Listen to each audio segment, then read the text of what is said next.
How should I do this? Okay, we're gonna have a couple things going on here. Welcome to my workshop. This was one of the main things that I really wanted when we moved, because we had no use of the garage in our old place that we were staying at, which is my mother-in-law's house. And I really wanted a garage because that is how I was raised, where you work in the garage, you work on things, you work on projects, you improve your house, you improve your soul as you work on things manually. I really am a big believer in manual labor, to do it every now and again, to get your hands in the dirt, and to sweat a little bit, and to work on something that you yourself made with your own two hands. Welcome back to the Golden Hour podcast. It's been a minute. Thank you, Brandon, for reminding me about the podcast. It's been a while, but a lot of things have been going on. September has been really crazy for us. I wanted to do for this podcast to sort of round up the year, probably do another one end of December or maybe beginning of January for the new year. I'd want to go over everything that's happened over this first year of establishing a quote-unquote associate photographer company, side by side our main photography company. And I put that in air quotes because basically it's like an associate photographer company, but it's not, in that we don't say, hey, we're an associate of Kevin Levu Photography, which is our main one, outright. We have our own branding, we have our own shooters. I run it, not my husband. So it's like it. And the reason why it's a little bit special is because it mainly gets runoff leads. Runoff meaning leads that were not captured by KLV Photography. Runoff leads are captured by us. So we don't have any formal public appearance. Like, you won't find us on Yelp, you won't find us on Wedding Wire, you won't find us on The Knot. We're not formally out there. I don't really boast this company as a standalone, but more and more it's becoming that way. And that is a good idea, to actually switch over the branding as not associates of Kevin Levu Photography, but as our own thing, our own company. We can stand on our own. But I don't mind that. We'll have to see as the years kind of progress, if we get past the 3 and 5 year marks of running this business. So things are looking good, though. I'm going to give you kind of a quick rundown of what we're doing. So this year, my goal last year in 2016, when we started this whole thing, and we named the company Bells and Laces, and it's just a sole proprietor, by the way. I didn't actually switch over to LLC because we talked to our accountant, and it didn't really make sense for us to do that once we hit 50,000. Now we have hit 50,000, so I think 50,000 gross income. Gross. So I'll have to talk to our accountant again when we go do our taxes, and maybe see if an LLC is what we need to be doing in 2018. I think that's what we're going to have to be doing, because a lot of the things I can't really write off at this point, and it gets a little bit hairy as everything's spending and finances are kind of molding together with my personal. So I need ways to kind of separate things, business, personal. And the reason why I didn't go ahead with the LLC was because it's just like that when you run a business. Even though I talked about it early in the group that I was going to switch everything over, but it was recommended to us to not do that. And so I said, okay, let's just see. And I had a lot of red flags that would make me believe, are we going to make it? And I think every business owner goes through that, because you run into a snag or some kind of obstacle in your way, be it team, money, training, customer service, whatever. Are we going to make it? Is this going to happen? And so that's basically the attitude towards that. We're doing a little bit something different today because I'm going to be talking about a lot of stuff. I didn't want to just be looking at my face the whole time. I will be kind of scrolling through. I have some stuff here about why do you have legs on your thing? I was looking at knee pain. I'm having a little bit of knee pain. So I want to take you guys through actually what we've been doing here. This is our associate company. These are not pushes to go to here. I just want to give you guys real numbers, real references. This is not about getting image likes or whatever. The image like seekers, I always like that little quip. Who said that? I forget at this time. Also have a little Assassin's Creed gameplay origins going on at the same time, just because I figured out how to do that. I've been wanting to do that for a long time. I love it when I find a gamer who not only talks about the gameplay, but who talks about other things, talks about their life, their license, and they kind of mold it together with everything that they're about. So I just wanted to try something different since I'm going to just be spitballing here. I have no outline to guide me through this conversation that I'm having with you here on the Golden Hour, but an hour of talking is a long time for me. So I wanted something to kind of just be happening. It's new. I hope it's not too distracting. So, what? No. Okay. So what I want to take you guys through is we're just going to go chronologically from the starting of this business, and I'm going to give you numbers. I'm going to give you real data to back up what's been going on to right now, to sitting here in my workshop. So, and I'll try to give you the best highlights and lessons, challenges and lessons and solutions that I think will be helpful and were definitely helpful to me. And as always, this is, I may speak about maybe some people, maybe if any team members listen to this, if I complain or if I talk shit about you guys, just know it's in good love, and it's just me trying to be a human when I've never done this before. I've never trained anybody more than, I don't know, myself. Definitely have to train yourself to be a better trainer. Teachers going to school is, I think, a big deal. Always learning to be a better teacher. You don't just stop. And while I'm there talking about teaching, that was, I think, maybe the biggest challenge of this whole thing, because it's one thing to know a lot. Okay, it's one thing to know a lot. It's a whole other thing, maybe even out of your scope, to teach it to somebody else. If you're just flying by the seat of your pants, the way that my husband did for so long, that is why I think, for one, we were very young, so we didn't know what the hell we were doing, but that's why we didn't accelerate as fast as we could have. We accelerated all in good time. It was all kind of good timing. When I look back at it, I regret nothing. But it was very difficult. It was very difficult. And on me, I didn't even have the foresight to even say something or try to improve the situation. I would just be a passive-aggressive Asian woman in a relationship working with the person they're in a relationship with. So you can imagine there's a lot of tension between us during that time. Great memories, though. Learned a lot, and definitely take all of those lessons into this new group of people who are very close to me for the most part. The only team member who's not related to me is Salongo, but already when I hang out with her and teach her and train her, it's like she's my cousin, which is why I think she's a great fit for the group, because we're all very tight-knit. We're a family business. We've got my sister on board. We've got Kevin's cousin on board, who is now my cousin. So it's like that, and I have my other cousin on board. So it's a very tight-knit group. Which I love. I appreciate it. I only want to work with people that I care about. Why would I do all this stuff? Why would I suffer this much? Not suffer. Sometimes I suffer, guys. But it's all, I see the big picture. I don't care that I suffer. It's suffering for your art. It's suffering for your business, the life that you really want to suffer for. I don't mind suffering because I know that the reward and the life that I get to live, this workshop being a part of that whole vision, is so worth it. Okay, so when we started, it was back in 2016, October-ish.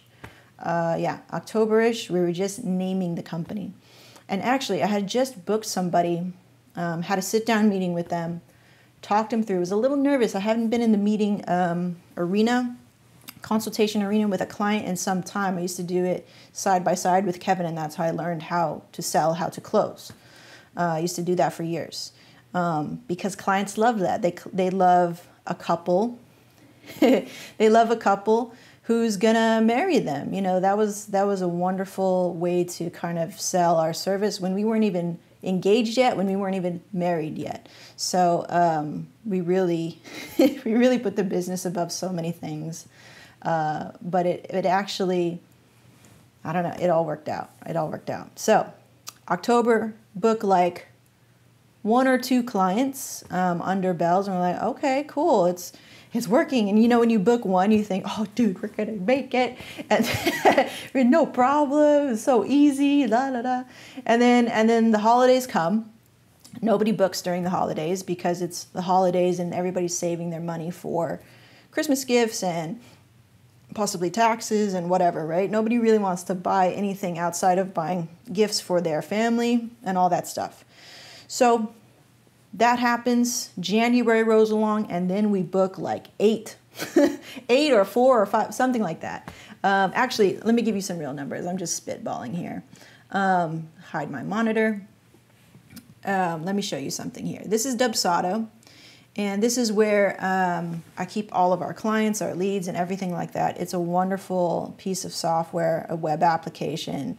And I got in here on a deal and on a steal. It was like $140 something with a discount. And they were just starting, very glitchy. It didn't look like this, but I could see the potential in this company. And that's who I chose to use as basically my CRM for all of my clients.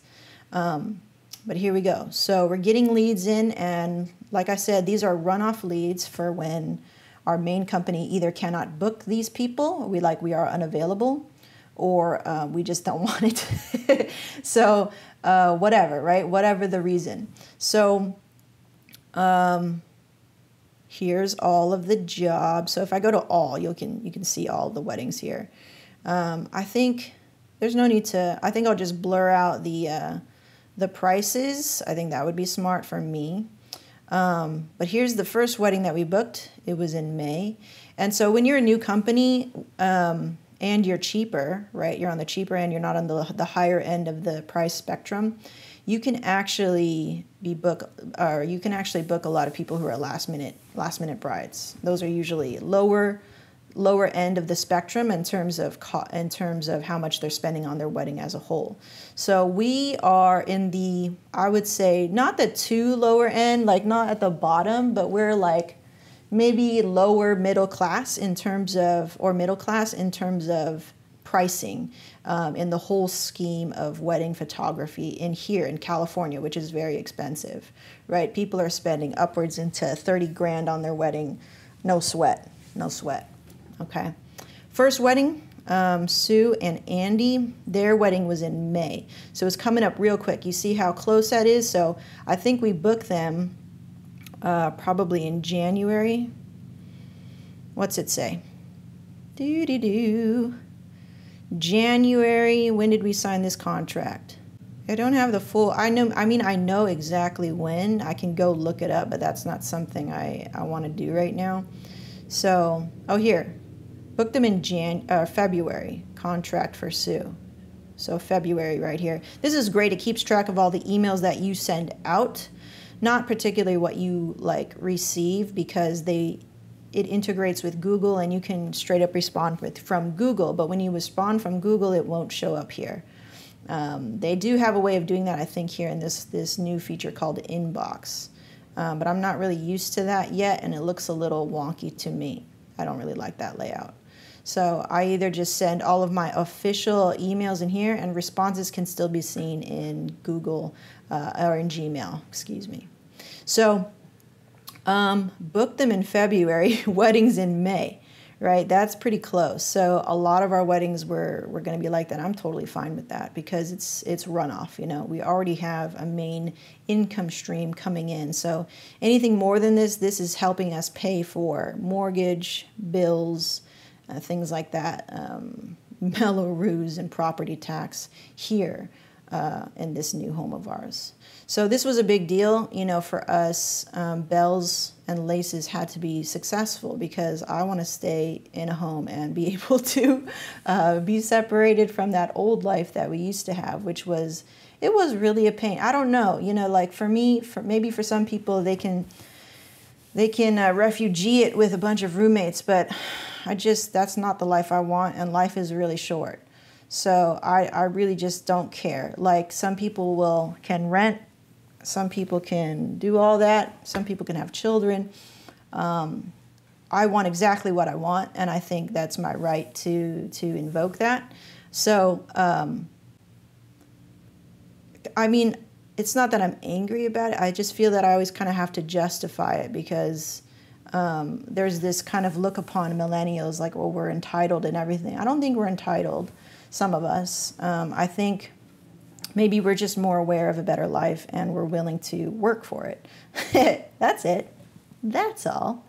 I'm willing to work for that freedom, for the freedom to wake up in a very quiet house and walk around in my underwear, so be it, and cook in my own kitchen and pick every single piece of furniture. That's what I'm working very, very hard for. I love that. I love that. Okay, so booked that one,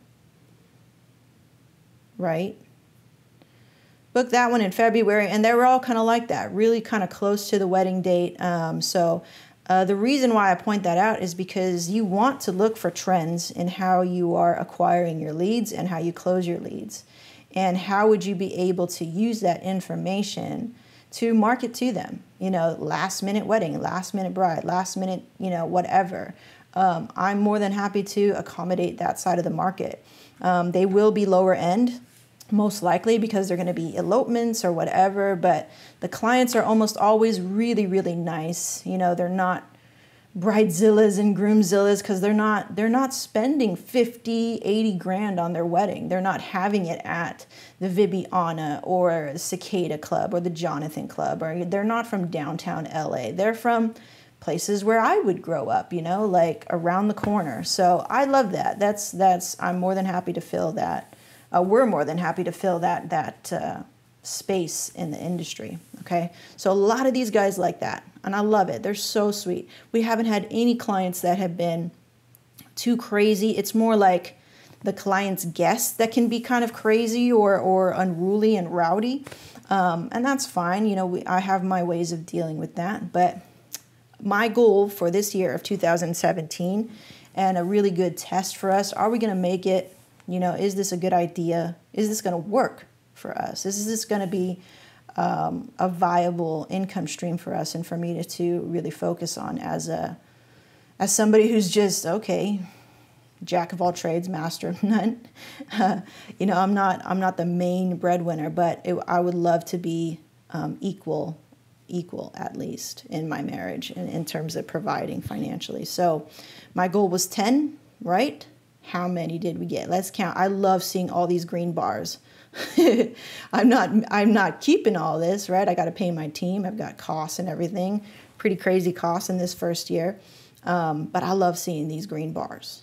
So we got 1, 2, 3, 4, 5, 6, 7, 8, 9, 10, 11, 12, 13. This is a family thing. 14, 15, 16. This is later. 16, 17. 17 weddings booked for 2017. So we smashed our goals for 2017. I'm so proud of the team that I'm working with and the training and the time and investment and money that we put into this new team. And it took a while to even get that in check.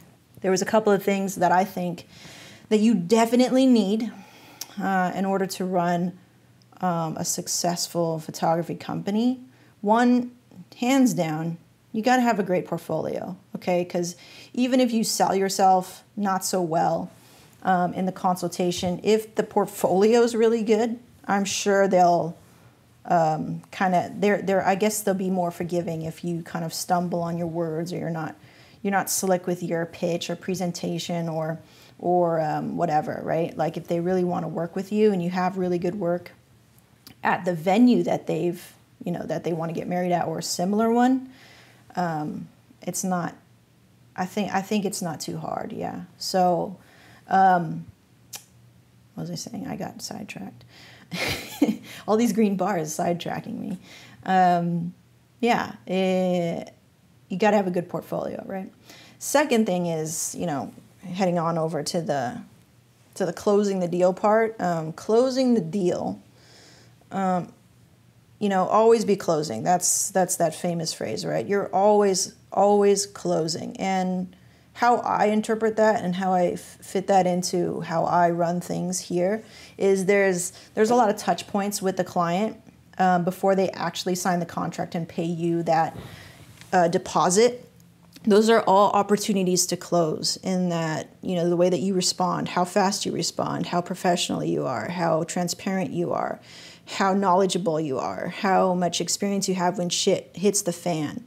And understanding that shit will hit the fan during a wedding, and it's okay. It's not a big deal. And how do you handle it? How do you, what are your solutions when you're at fault as a company, which can happen, knock on wood. So there's all these little touch points, and then the way that you present yourself, the way that you speak, the way that you can assure them of your confidence, and not be too needy. That's something that I also learned, I think, I always knew it, but I got better at actually executing it this year because, shit was on the line, right? Again, you got to pay for your mortgage and all that stuff. So even though feeling like, hey, I got to pay for my mortgage, but also understanding these aren't our clients, it's not worth it. This is what our price is. I'm not going any lower than that. I mean, it's already low. So, having that sort of attitude during client meetings is definitely something that I learned this year. So I think with those two things and everything else, like just getting better at your craft or, all those other little touch points, USBs, how you deliver, like all that shit in the big scheme of things, I think are like tertiary to having a good portfolio, having a good team.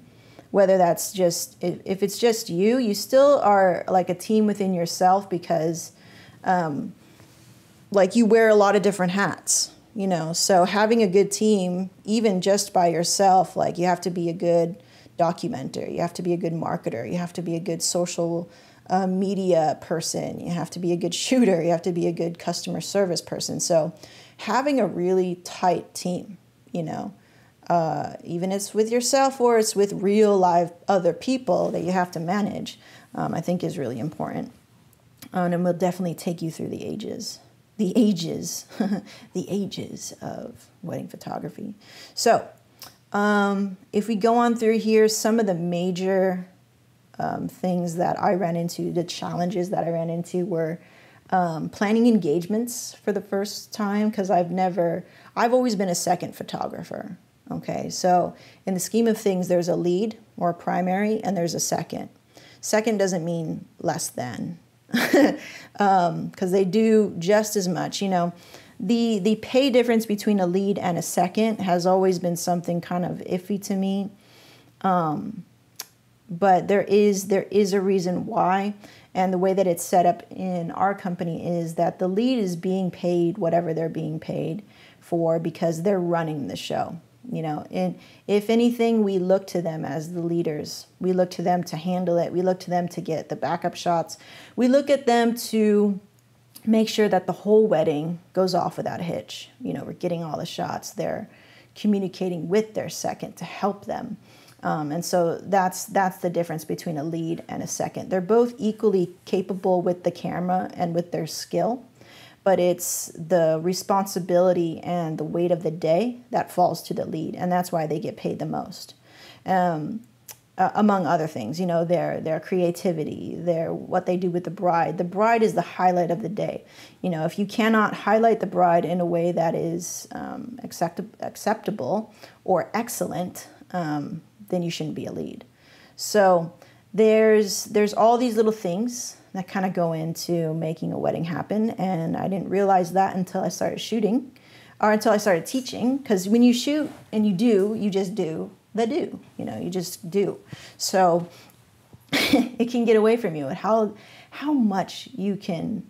how many skills you can acquire doing the day-to-day things, the everyday things, the typical things, the things you don't even think of anymore, right? So a doctor who's very, very trained, there's just miles and miles and tons and depth to what they know, because they have so much theory, they have so much experience, they're specialists in what they do, and then there's all this stuff that kind of like involves what they do. So I tend to look at wedding photography like that. We're definitely specialists, because whether you're a second or you're a lead, because there's so many things that you have to think about and take into account, and it's really, really not for everybody. It is a grueling job, and I don't, like in terms of it being worth it, it's all very personal, and that's kind of another tricky thing with weddings and trying to market yourself is there's this line between being very professional and then being very personal, and then trying to like mix those two together, still be professional, but still trying to show, hey, I'm a human being. I gotta eat, I gotta sleep, I gotta do all this stuff and balance all that stuff. So just like many, many other specialized professions, there's just so much depth to what you know. And now in 2017, it was like, how do I teach that to somebody who's a jarhead, basically? Maybe they've been through the ringer a couple of times, or maybe not even ever.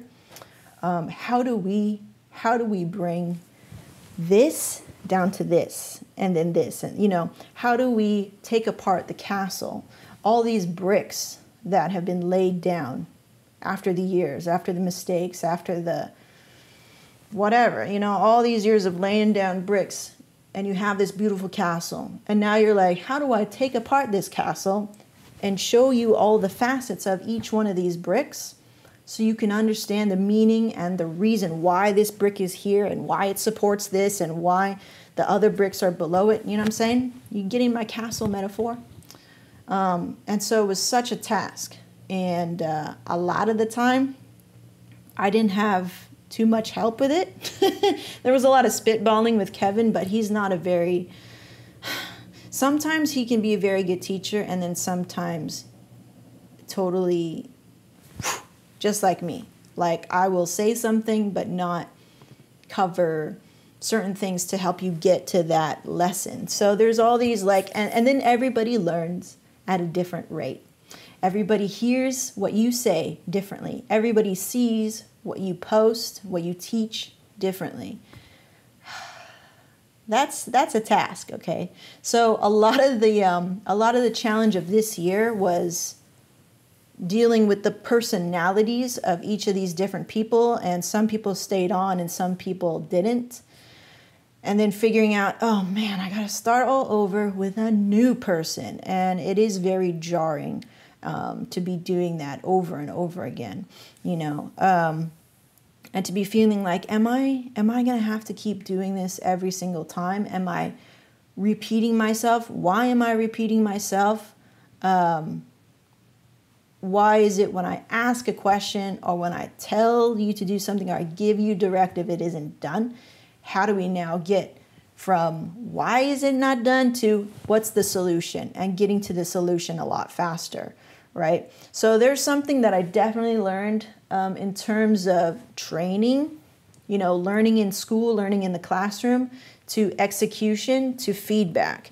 And this was such a stressful point in all of this. Like, we were coasting, but in September we had back to back to back to back to back to back to back to back weddings, just like we do right now in November, but they're mostly on the KLV side, and they've got a smooth running ship over there. But on the Bell side, I like to give feedback to my shooters after every wedding. However, because everything was so back to back to back to back, I wasn't able to receive images, or things were delayed or whatever, right? So the schedule of things of how I'm supposed to improve and train my team got really pushed back, was really late.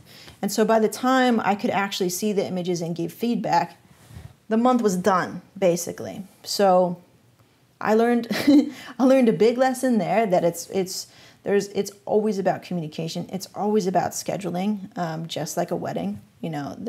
Things need to be explicit. And I thought I was being a cool boss, not being too directive, not being too strict, not being too overbearing. And the reason why I was like that is because Kevin can be overbearing, can be very, very strict. And now I see why.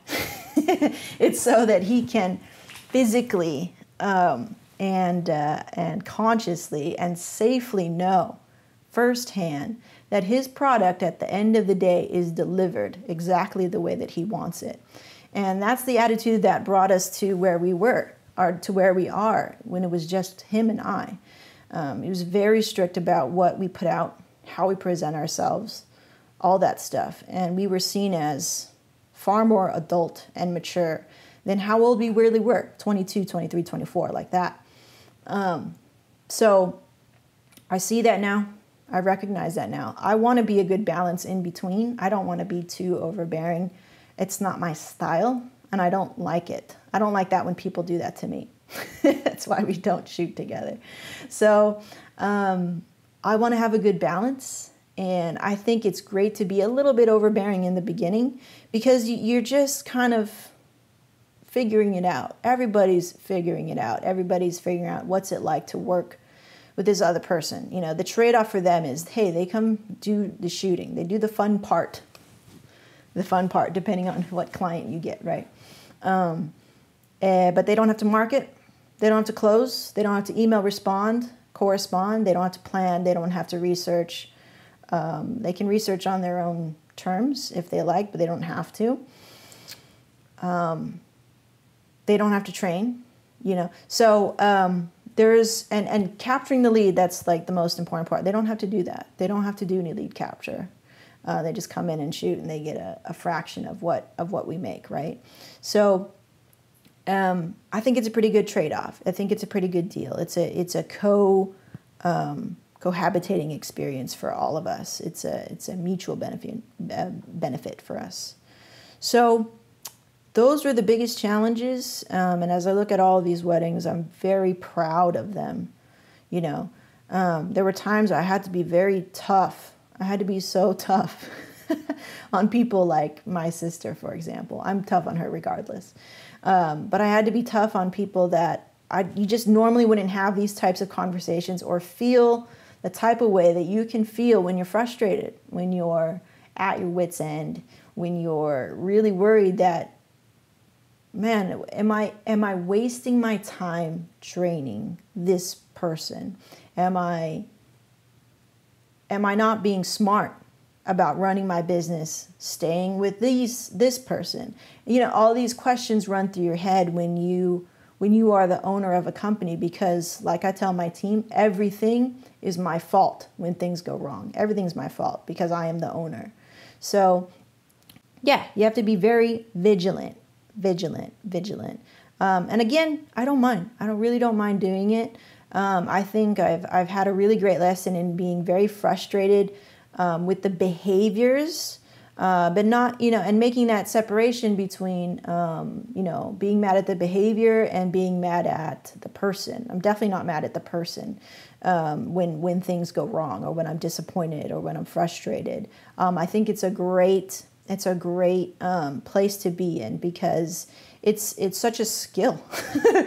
Find me 10 years ago and I would take it personally. Like, why are you not doing this thing that I asked you to do? I would take it personally. And that's really not what it's about.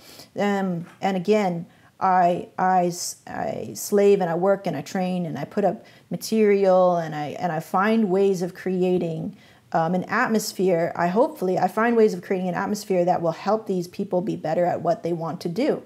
That is my role, is to support them. And so I'm more than happy to do that. I'm so grateful that I'm good at doing that. And for the most part, I'm learning all the time, but I'm good at being on top of it, where it's like, hey, there's a problem. What can I do to solve it? I think I'm pretty good there.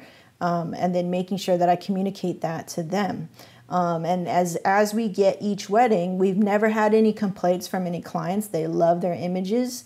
The reason why I would still be really hard on my teammates is because we expect a certain type of quality. I do not want to place myself in terms of those other photography companies. We are not other photography companies. We are this company, and we have a certain set of standards that we want to uphold and make sure that we uphold, because those standards is what got us through many, many years of feast and famine, So I won't apologize for being strict. And it's not even being strict. It's just like, this is how it is.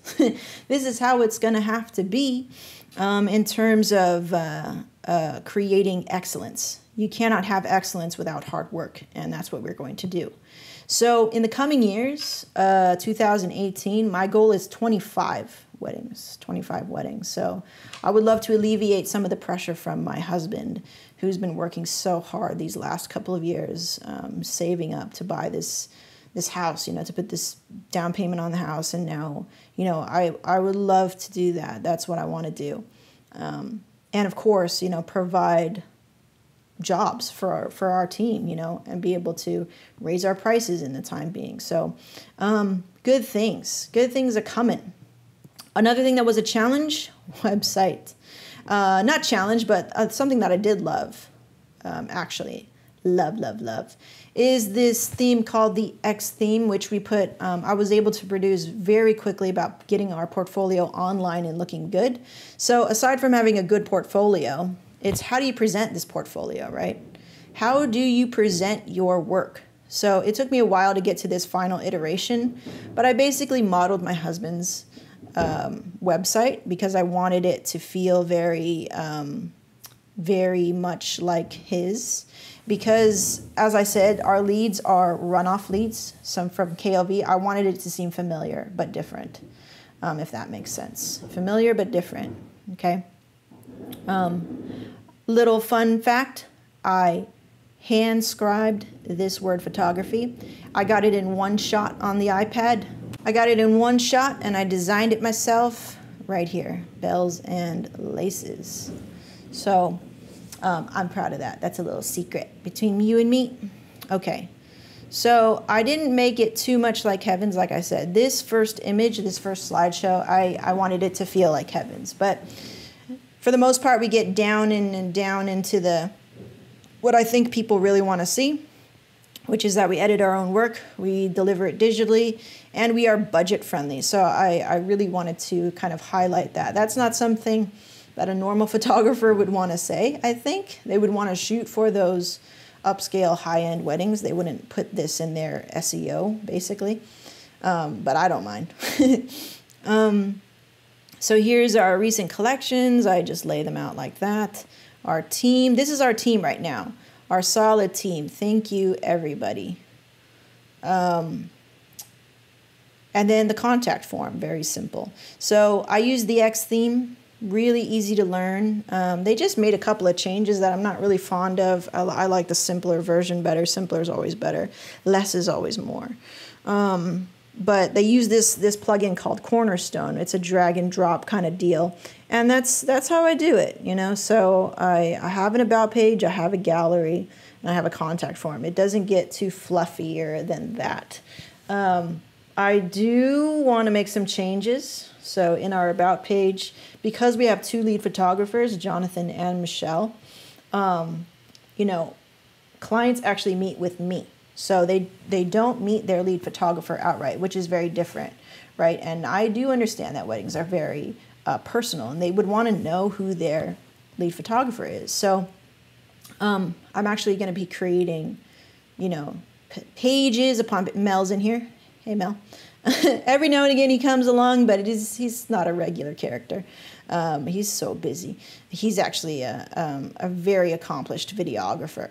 So I'm going to create pages for them, pages for everybody. So you can, again, transparency is always the key. I believe I've been wanting to do more and more and more and more of that on the KLV side, KLV photography side. It's just hard when, basically your business partner does not want to be on camera or doesn't want to do anything more personal than what is required of him. I think he's burnt out. I think he would love to do it. It's just so much for him. So I'm gonna do that over here on my side, be a little bit more personable, and then we can kind of, test those strategies on the Bell side, and then move them over, move the strategies that work over to the KLV side. So this is what they'll look like, little pages like this. And I give a blurb that I write, and I love to write, so it's not a big deal. Some photographers don't write at all. They're like, I like ice cream. But thankfully, Jonathan doesn't write either. Thankfully, I can write for Jonathan. See the things that I do for my team? And then his collections. So you can see the difference. They should be shooting pretty similar because I want them to all shoot in KLV style, basically, which is Kevin's style. And carry that through. And he has a really great collection from when he first started back in earlier this year to what he's producing nowadays. It's just been such a journey to watch. He used to, like, if you were to read this, he used to just carry our bags. He just used to be an assistant, hold the lights, and he just really worked on his stuff. He took a chance on us. He invested time and energy in us. And then in return, we just kind of always make sure that we have jobs for him, that he can support his own life and live this life of a photographer.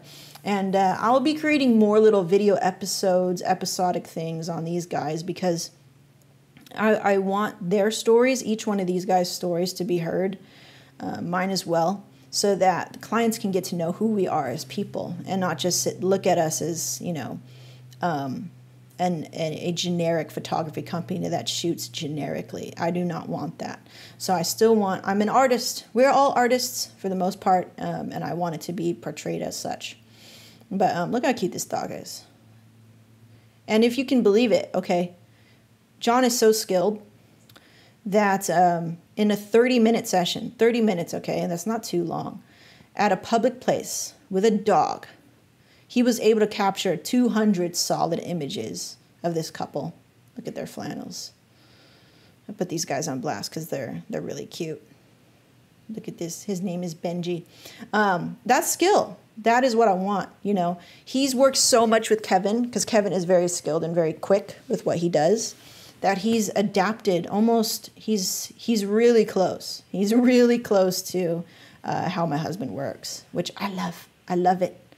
Because it means, we get to basically over-deliver for our clients. I love over-delivering for our clients because they see how much we work. They don't just see us as people who are like, they just shot what they needed to shoot. They were paid the amount that they were paid, and that's it. I want to over-deliver for them. I want them to think about us in a way that leaves a lasting impression, that we worked really hard for what we got. And maybe it was less than what we, quote unquote, deserve. But we'll get to that point where we really charge, I think, what is worthy of their skill, and what is worthy of my time making this happen as well. But we do not book any of these without Kevin's initial website, basically. Again, they're runoff leads. So we always got to pay homage, pay homage to the provider, basically. So yeah, those have been the challenges. I don't know if it's been an hour. Let me check my monitor. Let's see what's going on here. I'm getting a little hoarse in the throat. Where's my monitor? Hide recording monitor. Well, I don't even see it. Okay, it's been 45 minutes. So, wow. Okay, so let's round it out. Let's just go for it. 15 more minutes. I hope you guys have been enjoying the gameplay of Assassin's Creed Origins. I think that game is so freaking... I'm addicted to it. literally, because when I'm not playing it, I think about playing it. You know, that's what a person who smokes says.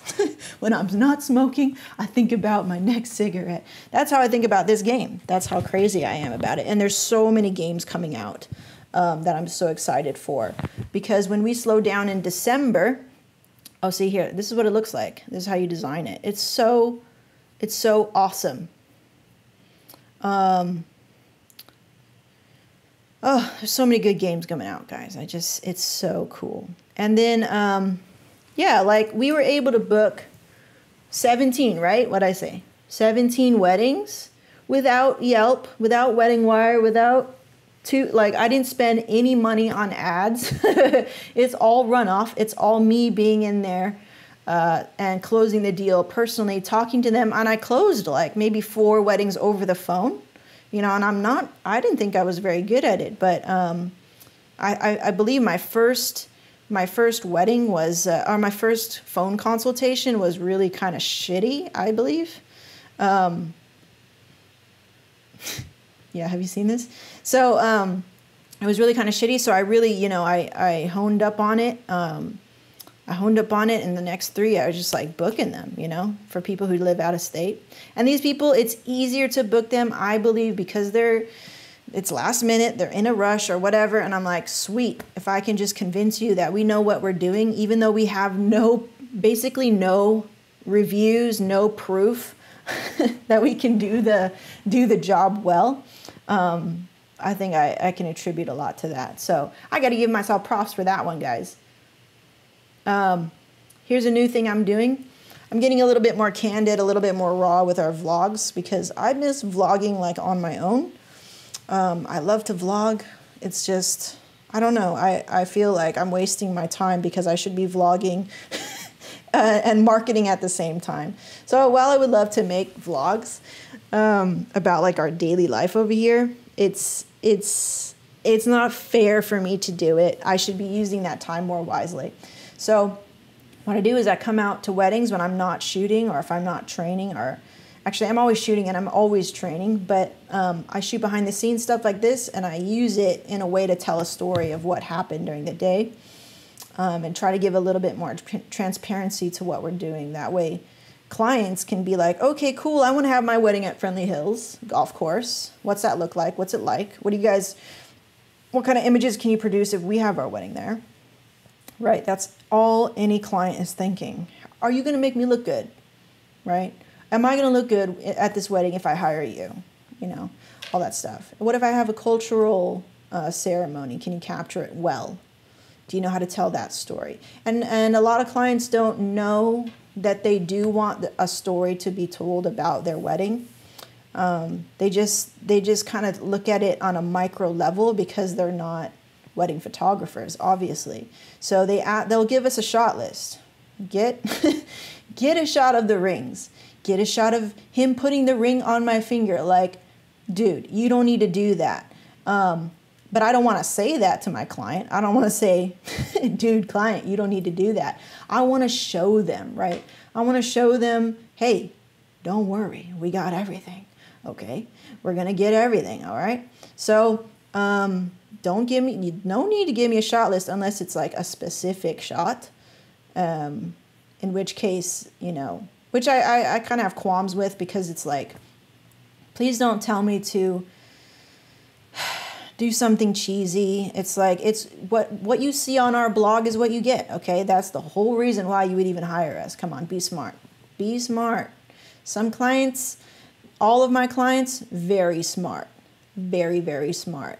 Some clients who didn't work with us, maybe not so smart. In terms of planning, in terms of, you know, who should they hire?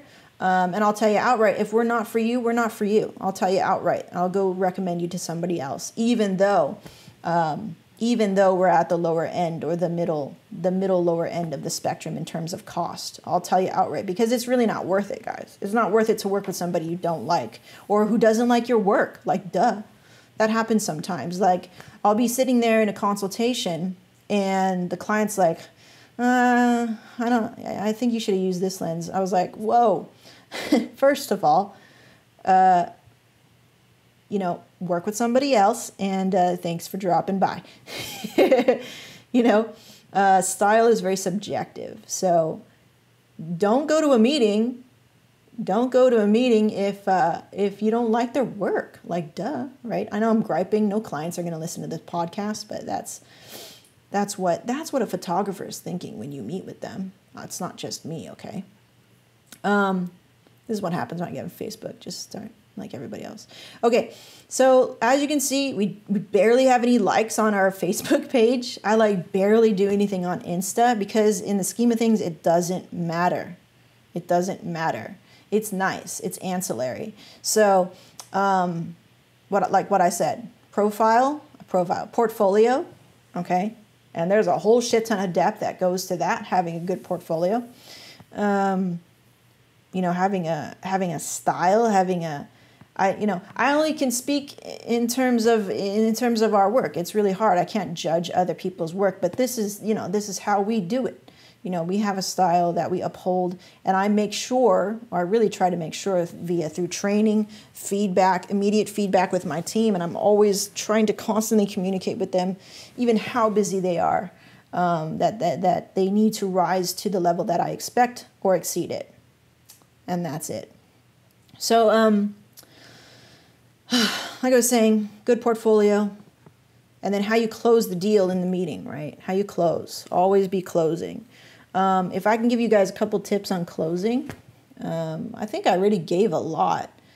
But the things that I found that I didn't really start using until like this year was playing out a situation, a negative situation, and how we go about solving that. So it's it's more often than not, okay, hair and makeup, late. Hair and makeup, freaking late. Or somebody's late, right? Somebody's late and it's throwing the whole timeline off. So you want to play out that situation and what you would do to solve that. And what happens, or what's going to happen if this happens, you know. People always pay attention to more negative news, negative stories, like, oh my God factor, right? Certainly play up the awe factor and everything like that. But the awe factor is, I save those stories, the sweet stories, whoever wants to hear the sweet stuff. I have to get a feel for who that is. It always helps to have like a template to guide yourself through the meeting. Something that's going to be conducive to what you're trying to do, which is to make them book, right? And we do a very soft sell. And when we speak numbers, we speak numbers. And I say it plainly, and that's it. We can do this or we can do that. I really had a great experience during this year to be tempted to offer discounts to people when I was hungry for closing the deal. And I was able to stop myself many times because it's my nature to be very nice during a client meeting, almost too nice or too fake. And I hopefully I feel like I've broken that bad habit that I had to be too nice, to be too fake. I just tell them how it is. I'm friendly about it, but I let them know exactly who we are as a company and who I am and what's my role and what their role is. And I try to be as transparent and spin it in a way that sounds really good as possible, right? I'm not unprofessional, but it's something that just I learned really quickly because I had to, and it was so insightful. You know, I love those little moments that signal to me because I'm for once paying attention to this sort of stuff.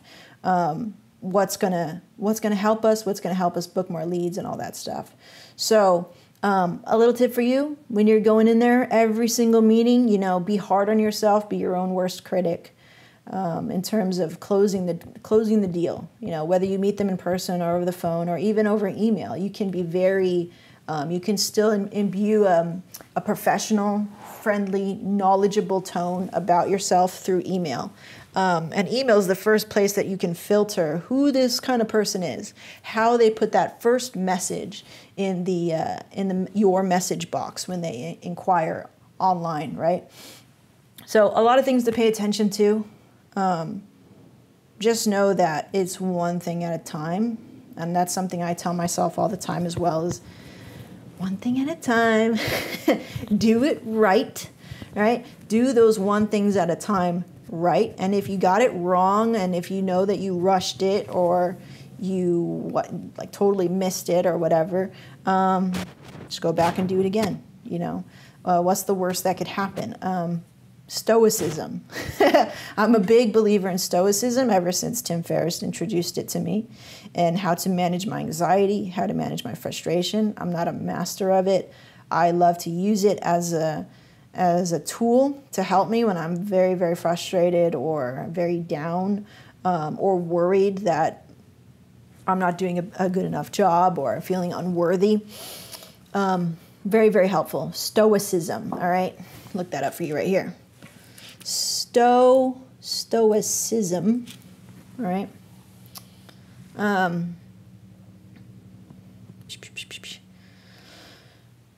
Calm, almost without any emotion. Yeah, you got to take your emotion out of it sometimes.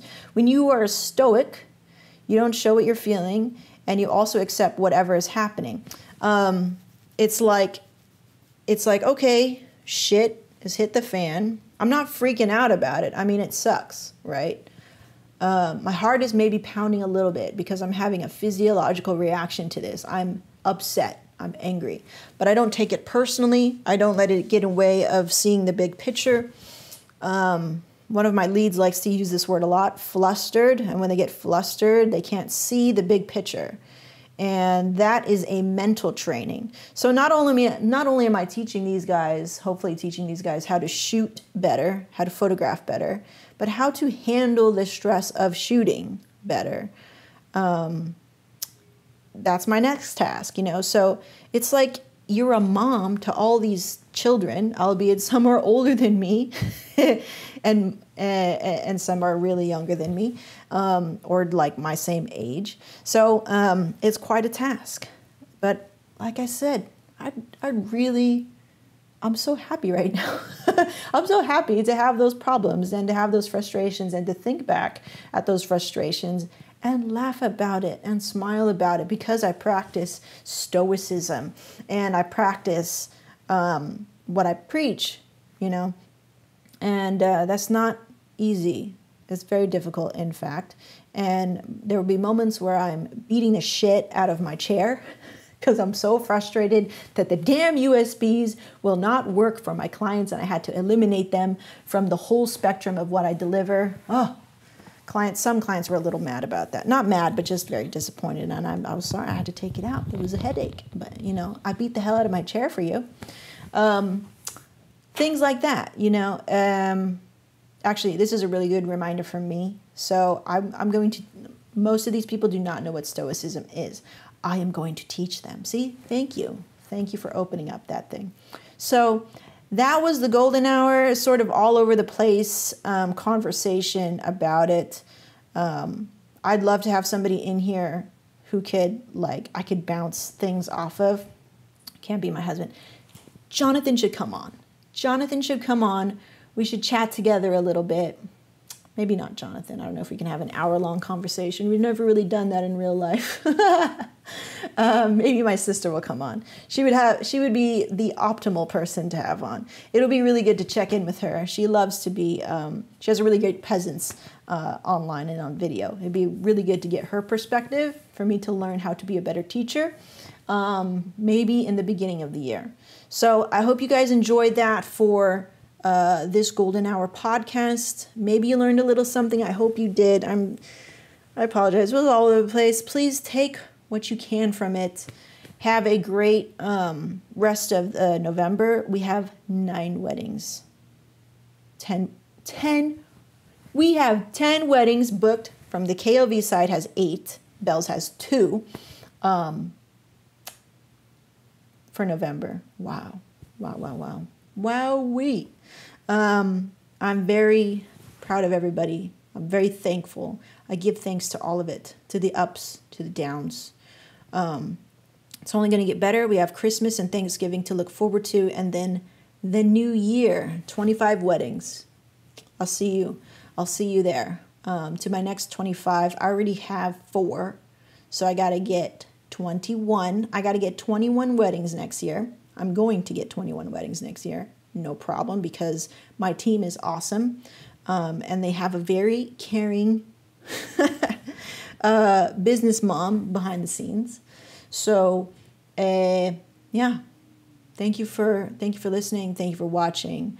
Go check out Assassin's Creed Origins. If you've played it, let me know where you're at. I am level 31, maybe 32 at this point.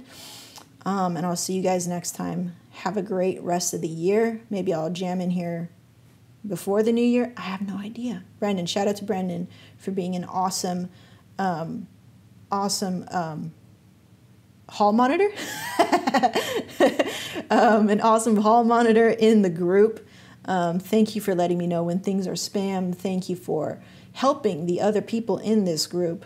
It's gotten quite big, quite large. And I want to do something here. I'm not really sure yet where we're going to go, but it's good to have you guys.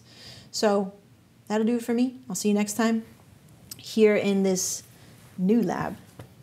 Peace.